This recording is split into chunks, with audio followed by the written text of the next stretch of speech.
Good morning from the Rusty Snake Ranch. Hey guys, got a Yamaha TTR 90 electric start. We don't have a good battery in it, so it's actually kick start. But we just put on at the beginning of the summer, we put on this Chinese aftermarket carburetor. The problem is the fuel line comes straight up. And we didn't notice this, but when my son put it on, he actually pinched the fuel line, and when we went to go to winterize it, it started leaking fuel like crazy. And this was the old air box that was on it, that has the air filter in it. And so the problem is that it bumps right up against the back of that. And you can kind of see where it's rubbed right there on that corner. And that's where it was pinching. And so what we're going to try to do is we're going to try to just add an aftermarket and go ahead and ditch the old air box and see if we can make a quick workaround. All right, so the hard part here is that hard plastic, or rubber, as they call it, is to try to get it on and get it looped around the lip of the carburetor.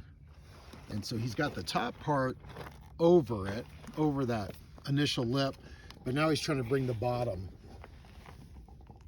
into compliance, and then that way he can go ahead and put on his clamp. But it's a little more difficult than it looks. All right, take two. We're going to try to heat this up just a little bit.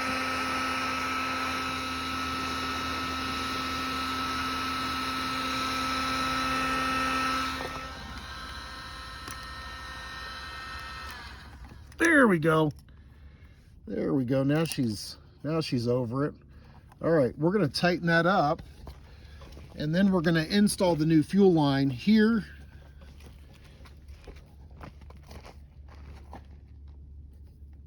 And then it comes into this one right there, right into the fuel shutoff.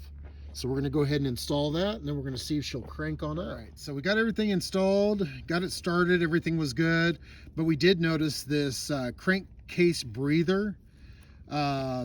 It used to go into the old filter box.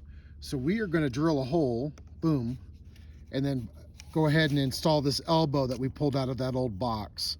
And that way we get them all connected back like it used to be. So you can see our final product. We went ahead and got us a nice drill hole in there, just drilled a little smaller, and it's slipped right in. We had to kind of like turn it, kind of like you're screwing in something clockwise, or either way, just go one direction. Slip it all the way in, and we got the clamp back on it. So now everything is filtered. There's nothing going into the engine unfiltered, nothing going into the carburetor unfiltered, and we don't have that fuel line problem. I probably could take a lot of this slack out, but it doesn't seem like, you know, it's really an issue. But if you didn't like the loop, you could always do that. So let's go ahead and see if it starts up, and then we'll put the fairings back on.